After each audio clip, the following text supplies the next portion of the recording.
Assalamualaikum warahmatullahi wabarakatuh. Bersyukur kepada Allah Subhanahu wa taala. Dan kemudian bersalawat kepada Nabi Muhammad sallallahu alaihi wasallam. Allahumma sholli ala Muhammad wa ala ali Muhammad. Baik teman-teman sekalian, kita akan lanjutkan kembali Sirah Nabawiyah part ketiga sekarang ya. Ini sudah mau head to head nih. Ini malam sebelum pertempuran dan kita akan membahas sampai pertempurannya. Oke, kita langsung saja. Let's go. Baik, bismillahirrahmanirrahim. Memobilisasi pasukan dan menghabiskan malam. Kemudian Rasulullah SAW memobilisasi tentaranya dan berjalan di lokasi pertempuran dan menunjuk dengan tangannya. Ini tempat kematian si fulan besok insya Allah. Dan ini tempat kematian si fulan insya Allah. Kemudian Rasulullah SAW semalaman sholat di tempat di dekat sebuah batang pohon di sana, dan kaum muslimin pun dapat bermalam dengan hati yang damai, cakrawala yang bersinar, dan kepercayaan diri yang bergemuruh di seluruh relung hati mereka. Mereka mengambil bagian istirahat yang diberikan. Mereka berharap akan melihat berita gembira dari Rabb mereka dengan mata kepala mereka sendiri pada pagi harinya, sebagaimana firman Allah Subhanahu wa taala. A'udzubillahi minasyaitonirrajim. إذ يغشيكم النعاس أمنة منه وينزل عليكم من السماء ماء ليطهركم به ويذهب عنكم رجز الشيطان وليربط على قلوبكم ويثبت به الأقدام. Yang artinya, ingatlah ketika Allah menjadikan kamu mengantuk sebagai sebuah penentraman daripadanya, dan Allah menurunkan kepadamu hujan dari langit untuk menyucikan kamu dengan hujan itu, dan menghilangkan dari kamu gangguan-gangguan setan untuk menguatkan hatimu, dan memperteguh dengannya dengan telapak kakimu. Gitu. Jadi dikasih ngantuk untuk kemudian, padahal besoknya mau perang gitu ya. Ini adalah perang besar Islam pertama. Gitu. Dan Allah menjadikan muslimin, pasukan-pasukan muslimin ini mengantuk gitu, sebagai suatu anugerah gitu ya. Dan kemudian diturunin hujan rintik-rintik gitu ya, untuk menemani malam hari yang syahdu itu. Nah, oke. Malam itu adalah malam Jumat, tanggal 17 Ramadan tahun 2 Hijriyah. Sedang keberangkatan beliau pada tanggal 8 Ramadan. Ada juga versi lain yaitu tanggal 12 Ramadan. Oke. Tentara Makkah memasuki kancah perang dan perpecahan menyeruak. Oke. Nah, saya tidak akan membahas terlalu panjang di sini karena pada intinya adalah bahwa pasukan Mekah yang 1.300 ini terpecah belah gitu ya. Ada yang ingin pulang, tapi pada akhirnya sih tetap ini ya. Tetap 1.000, karena yang awalnya itu 1.300 terus kemudian 300-nya itu pulang gitu, mendengar kafilah dagang Abu Sufyan itu udah selamat gitu. 300 pulang dan kemudian sisanya tinggal 1.000. Nah, ya intinya di pembahasan di sini adalah 1.000 ini sebenarnya akan terpecah lagi, tapi kemudian tetap 1.000 pada akhir ceritanya gitu ya. Oke. Nah, baik, ini adalah skemanya kira-kira seperti ini. Nah, tulisan-tulisan yang tadi itu kenapa saya skip, karena ini ya, tadi intinya sudah dapat, dan kemudian juga bahasanya seperti banyak nama-nama yang kemudian saya pun juga masih kurang begitu paham, dan kemudian juga tadi 1.000 tetap 1.000 gitu. Hanya saja memang terjadi perbedaan pendapat gitu ya di antara para petinggi-petinggi Mekah gitu. Oke. Nah, baik, di sini ada peta daripada perang Badar. Nah, di sini ada perkebunan kurma, pusat daripada ini ya, markas sementara muslimin. Nah, arah utara adalah arah Madinah, sedangkan selatan tentunya Mekah. Nah, itu. Jadi pasukan Mekah menyerah dari arah Mekah, dan kemudian pasukan Madinah bertahan di perkebunan kurma dan kemudian mengambil sumber Badar sebagai base camp gitu ya, untuk kemudian mendapatkan air lah. Oke. Dan kemudian di sini ada pasukan pedang, tombak, kemudian pasukan panah. Terus kemudian ada pasukan berkuda. Ada Az-Zubair bin Al-Awwam dan kemudian ada juga Al-Miqdad bin Amr. Dan kemudian kalau dalam perang di Arab pada zaman dahulu kala itu ini ya, ada perang tanding gitu untuk kuat-kuatan, dan kemudian para tokoh-tokoh penting itu dipertarungkan one by one. Bisa juga nantinya itu 3 lawan 3 bisa juga gitu ya. Jadi yang pasti adalah siapa yang menang di perang tanding ini akan mendapatkan keuntungan yang besar karena petingginya itu menang dan juga petinggi lawannya itu kalah gitu. Jadi perang tanding ini sangat menentukan. Oke, itu adalah perang Badar. Oh ya, kita putar lagi.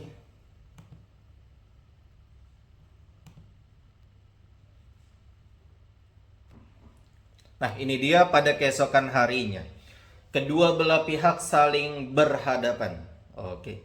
Tatkala kaum musyrikin telah muncul dan kedua belah pihak sudah saling berhadap-hadapan, maka Rasulullah SAW berdoa, "Ya Allah, ini orang-orang Quraisy telah menyongsong dengan kesombongan dan keangkuhannya menentangmu dan mendustakan Rasulmu. Ya Allah, kami hanya memohon pertolonganmu yang telah engkau janjikan padaku. Ya Allah, hancurkanlah mereka esok hari." Oke, setelah berdoa seperti itu, beliau melihat ke arah Utbah bin Rabi'ah yang berada di tengah-tengah kaumnya dan menunggang unta merah, lalu bersabda, "Jikapun ada kebaikan pada salah seorang dari kaum tersebut, maka ia adalah si pemilik unta merah itu. Jika mereka mengikutinya, niscaya mereka akan mendapatkan petunjuk." Oh ya, tadi yang saya tidak bahas itu adalah Utbah bin Rabi'ah ini yang kemudian ingin pulang gitu ya, ingin kemudian membatalkan pertempuran ini, perang Badar ini gitu. Oleh karena itu Nabi Muhammad di situ bersabda, kalau ada kebaikan dari 1.000 orang itu, pastilah ada kebaikan di pemilik unta itu, yaitu Utbah bin Rabi'ah gitu.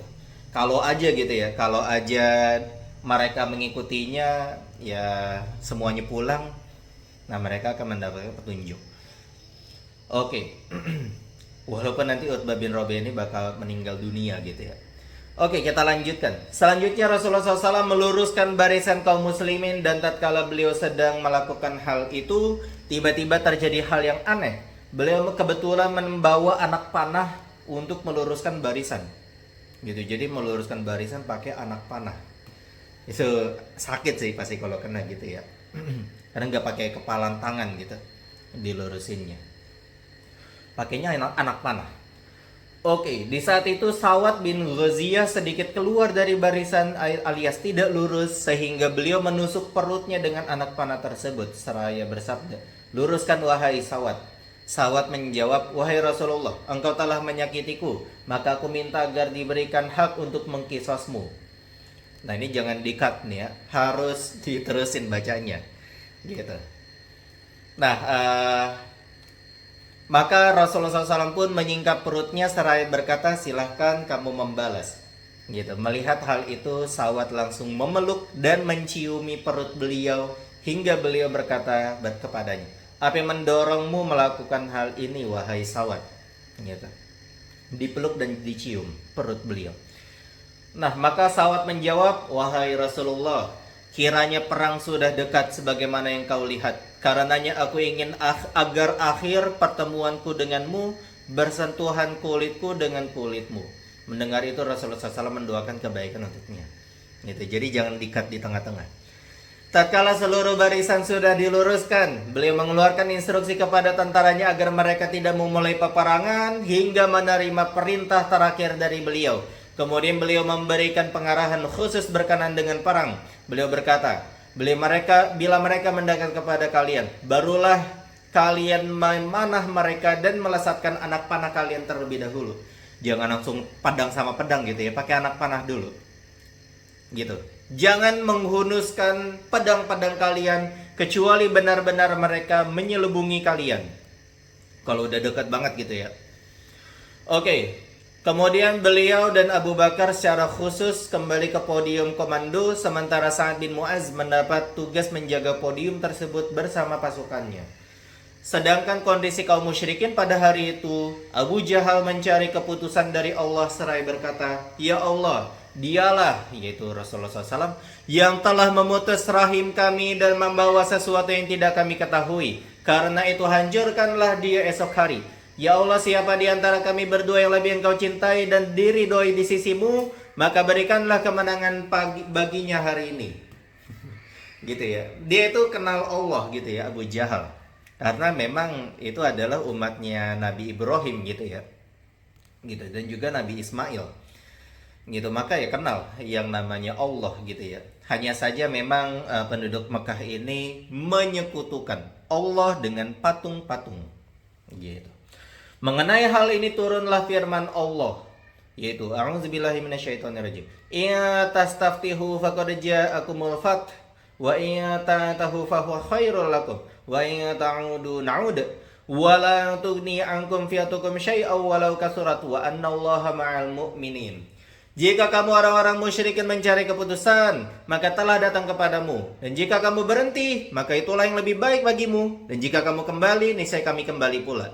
Dan angkatan perangmu sekali-kali tidak akan dapat menolak dari kamu sesuatu bahaya pun, biarpun dia banyak. Dan sesungguhnya Allah bersama orang-orang yang beriman. Oke, saat-saat menegangkan dan sulutan api peperangan pertama. Orang pertama yang dianggap sebagai api penyulut terjadi peperangan adalah Al-Aswad bin Abdul Asad Al-Makhzumi, seorang laki-laki sadis dan berperangai buruk. Dia keluar seraya berkata, "Aku berjanji kepada Allah, sungguh aku akan meminum dari telaga mereka, atau aku hancurkan telaga tersebut, atau aku mati karenanya." Melihat hal itu, Hamzah bin Abdul Muthalib radhiyallahu anhu keluar juga, dan tatkala keduanya saling berhadapan, Hamzah berhasil memukulnya lalu menebas kakinya pada pertengahan betis. Sementara dia belum mencapai telaga, dia pun tersungkur jatuh dalam kondisi terlentang dan kakinya memuncratkan darah hingga mengenai para rekannya. Kemudian dia merangkak menuju telaga, gitu ya, merangkak hingga akhirnya tercebur di situ. Dia rupanya ingin menepati sumpahnya, mati di ini gitu ya, telaga itu, muslimin. Akan tetapi hal itu gagal terlaksana karena Hamzah melayangkan tebasan yang kedua kalinya ketika dia berada di telaga itu. Udah nyebur gitu ya, telaganya jadi kotor gitu. Ada darahnya gitu ya. Oke, nggak apa-apa, kita lanjutkan. Nah, ini dia yang ditunggu-tunggu, duel 1 lawan 1. Kematian Al-Aswad tersebut merupakan korban pembunuhan pertama yang mengorbankan api peperangan. Untuk selanjutnya tampillah 3 orang penunggang kuda Quraisy yang berasal dari satu keluarga besar. Mereka adalah Utbah dan keluarganya Syaibah. Keduanya adalah putra Rabi'ah, Utbah bin Rabi'ah gitu ya. Tadi kita sudah mention Syaibah bin Rabi'ah. Dan juga yang ketiga adalah Al-Walid bin Utbah. Oke. Manakala sudah terpisah dari barisan, mereka menantang untuk duel. Maka tampillah 3 orang pemuda dari kalangan Ansor, yaitu Auf dan Mu'wadz, 2 orang putra Al-Haris. Ibu keduanya bernama Afro. Dan juga yang ketiga adalah Abdullah bin Rawahah. Lalu para penantang berkata kepada mereka, "Siapa kalian?" Mereka menjawab, "Kami adalah segolongan orang-orang Ansor." Mereka berkata, "Kami ingin mencari orang-orang yang sepadan dan terhormat. Kami tidak butuh orang-orang seperti kalian. Yang kami butuhkan adalah anak-anak paman kami sendiri." Salah seorang dari mereka berteriak, "Wahai Muhammad, hadapkan kepada kami orang-orang yang sepadan dari kaum kami." Maksudnya mereka mencari orang-orang Mekah gitu ya, gitu, orang-orang muhajirin. Maka Rasulullah SAW berkata, "Bangunlah wahai Ubaidah bin Al-Harith, bangunlah wahai Hamzah, dan bangunlah wahai Ali." Wah, ini serem semua nih. Gitu, Hamzah, Ali, Ubaidah, wah ini serem semua nih. Ali masih muda lagi, masih muda banget. Gitu. Masih ya 9 tambah 13 gitu ya. 9 tambah 15 gitu, 24 lah kira-kira. Gitu. Ali baru, maksudnya 9 itu adalah ketika masuk Islam Ali berumur 9, lalu ditambahkan 13. 13 itu adalah eh, 13 itu adalah dakwah Nabi Muhammad SAW di Mekah. Dan kemudian tambah lagi 2 karena ini dilaksanakan pada 2 Hijriyah. Gitu. Jadi 9 tambah 15 tambah 13 tambah 2. Nah, sama aja ya. Nah, itu alias 24. Oke, lagi semangat-semangatnya nih. Tatkala mereka bangun dan mendekat, orang-orang Quraisy tadi berkata, "Siapa kalian?" Gitu. Mereka tidak mengenali karena mereka yaitu Ubaidah, Hamzah dan juga Ali radhiyallahu anhum ajmain itu mereka menggunakan topeng gitu ya. Bukan topeng, maksudnya perisai kepala. Oke, mereka pun memberitahukan siapa mereka, lalu dijawab, "Kalau begitu, oke lah, kalian orang yang sepadan dan terhormat itu." Akhirnya Ubaidah yang merupakan yang tertua berduel dengan Utbah bin Rabi'ah. Gitu. Hamzah berduel dengan Syaibah, sementara Ali berduel dengan Al-Walid. Dalam duel di sini ada footnote dulu kita bacakan. Hal tersebut berdasarkan penuturan Ibnu Ishaq. Sedangkan menurut versi riwayat Imam Ahmad dan Abu Dawud disebutkan bahwa Ubaidah duelnya lawan Al-Walid, Ali melawan Syaibah, dan Hamzah berduel dengan Utbah. Dalam duel tersebut Hamzah dan Ali tidak memberikan kesempatan kepada masing-masing lawan mereka, langsung aja dibunuh. Tebas gitu ya. Nah, sedangkan Ubaidah dan rivalnya sama-sama berhasil melayangkan 2 tikaman ke arah lawan masing-masing. Sengit gitu ya. Sehingga membuat keduanya luka parah. Kemudian Ali dan Hamzah yang waktu itu tadi udah menang, menyongsong Utbah, didekatin Utbah dan kemudian langsung bunuh. Sehingga tiga-tiganya terbunuh dari orang musyrikin Mekah, dan kemudian 3 muslimin menang semua. Tapi Ubaidah ini ya terputus kakinya. Ubaidah masih tidak dapat bergerak hingga akhirnya menghembuskan nafas terakhir di As-Sofra setelah 4 atau 5 hari dari usainya perang Badar. Tepatnya tatkala kaum muslimin sedang perjalanan menuju Madinah. Oke. Ali pernah bersumpah dengan nama Allah bahwa ayat tersebut ini diturunkan berkaitan dengan mereka berenam gitu ya, 3 muslimin dan 3 kafir. Yaitu firman-Nya, "A'udzubillahi minasyaitonirrajim, hadani khasman ikhtasamu fi rabbihim." Inilah 2 golongan mukmin dan golongan kafir yang bertengkar. Mereka saling bertengkar karena Rabb mereka. Al-Hajj 19. Oke. Nah, baik teman-teman sekalian, kita lanjutkan. Ini yang terakhir, serangan umum. Oke, akhir dari duel tersebut merupakan awal presiden buruk bagi kaum musyrikin. Mereka telah kehilangan 3 orang penunggang kuda dan pemimpin terbaik mereka sekaligus, sehingga menambah kemurkaan lah pokoknya ya, mereka, dan niat untuk kembali menyerang kaum muslimin secara serempak. Setelah sebelumnya memohon bala bantuan dan pertolongan kepada Rabb mereka, bersungguh-sungguh penuh keikhlasan semata hanya untuknya, serta bersimpuh merendahkan diri kepadanya, kaum muslimin terus menerima serangan secara bertubi-tubi dari kaum musyrikin, sedang mereka terus berjaga-jaga di posisi mereka dan mempertahankan diri. Akhirnya mereka berhasil menyebabkan kerugian besar terhadap kaum musyrikin seraya berucap, "Ahad, ahad, Allah Maha Satu, Allah Maha Satu." Karena harus bertahan ya, karena muslimin itu jumlahnya cuma 313. Gitu. Dan niatnya untuk menyerang 40, jadinya persenjatanya tidak selengkap 1000 orang musyrikin gitu ya. Nah, baik teman-teman sekalian, kita cukupkan dulu ngaji kita sampai segini, dan kita akan lanjutkan lagi di part keempat daripada perang Badar Al-Kubra. Oke, kita cukupkan ngaji kita dengan membaca hamdalah dan doa kafaratul majelis. Alhamdulillahirabbil alamin. Subhanakallahumma wa bihamdika asyhadu an la ilaha illa anta astaghfiruka wa atubu ilaik. Wassalamualaikum warahmatullahi wabarakatuh.